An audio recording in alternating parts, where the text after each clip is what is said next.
में आने वाले विदेशी यात्री।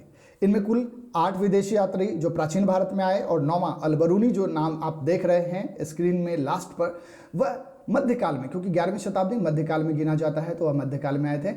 खैर, हम शुरू करते हैं मेगास्थनीज से, और हर एक विदेशी यात्री के बारे में हम यह भी जानेंगे कि वह कब आए, कहाँ से आए, यानी किस देश से आए, और उनके बारे में विशेष तथ्य क्या हैं जो प्रश्न पूछे जाते हैं परीक्षाओं में। तो सबसे पहले शुरू करते हैं मेगास्थनीज से।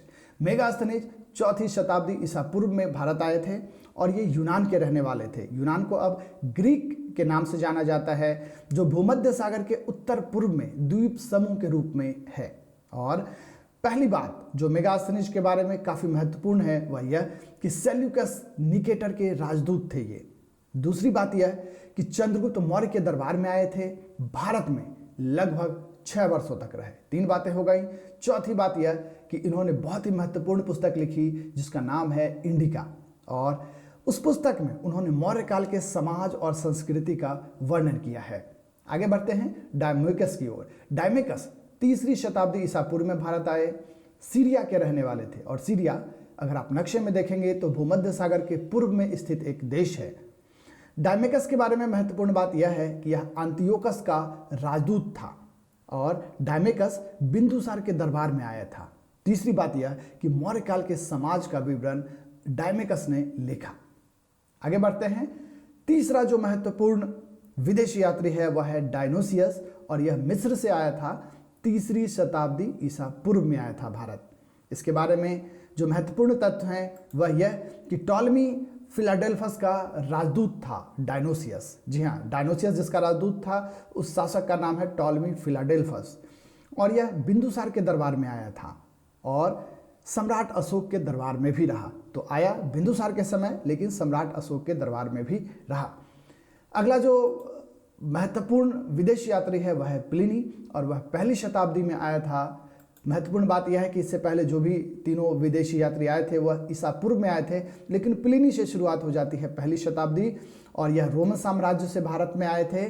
इन्होंने बहुत ही महत्वपूर्ण किताब लिखी जिसका नाम है नेचुरल हिस्ट्री, और इस पुस्तक में उन्होंने भारतीय पेड़, पशु और खनिजों का भी जिक्र किया। आगे बढ़ते हैं। टॉलमी 2री शताब्दी में भारत आए, वह मिस्र से आए थे और भारत का भूगोल नाम की पुस्तक उन्होंने लिखी थी। जी हाँ, इसे याद रखेंगे, भारत का भूगोल किसने लिखा? टॉलमी ने। आगे बढ़ते हैं फाहियान की ओर। फाहियान चीन से आने वाले यात्री थे और 5वीं शताब्दी में भारत आए, और चीन से आने वाले ये पहले महत्वपूर्ण यात्री थे। इनके बारे में जो महत्वपूर्ण तथ्य है वह यह कि गुप्त काल में आए थे ये, और चंद्रगुप्त द्वितीय के शासनकाल में आए थे। यह इनका जो आने का यहाँ पर उद्देश्य था वह था बौद्ध धर्म ग्रंथों की जानकारी प्राप्त करना। चलिए अब आगे बढ़ते हैं। वैनसांग 7वीं शताब्दी में भारत आए, वह भी चीनी यात्री थे, यानी चीन से आए थे। इनके बारे में जो महत्वपूर्ण बात है वह यह कि हर्षवर्धन के शासनकाल में आए और नालंदा विश्वविद्यालय में 6 वर्षों तक रहकर शिक्षा ली। उन्होंने यात्रा वृत्तांत लिखी है जिसका नाम है सिरुकी, और सिरुकी में उन्होंने हर्षवर्धन के समय के समाज, संस्कृति और राजनीति का उल्लेख किया है। आगे बढ़ते हैं। इत्सिंग जो कि अगले चीनी यात्री हैं वह 7वीं शताब्दी में आए। वैनसांग भी 7वीं में, इत्सिंग भी 7वीं शताब्दी में, लेकिन वैनसांग के बाद आए थे इत्सिंग, और इत्सिंग ने अपने यात्रा वृत्तांत में नालंदा विश्वविद्यालय और विक्रमशिला विश्वविद्यालय दोनों का ही वर्णन किया है।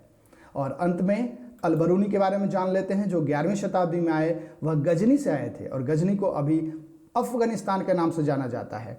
और अल-बरूनी महमूद गजनवी के साथ भारत आए।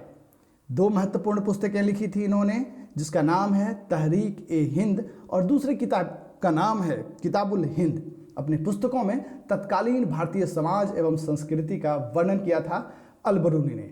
तो आप इन सभी को याद रखेंगे।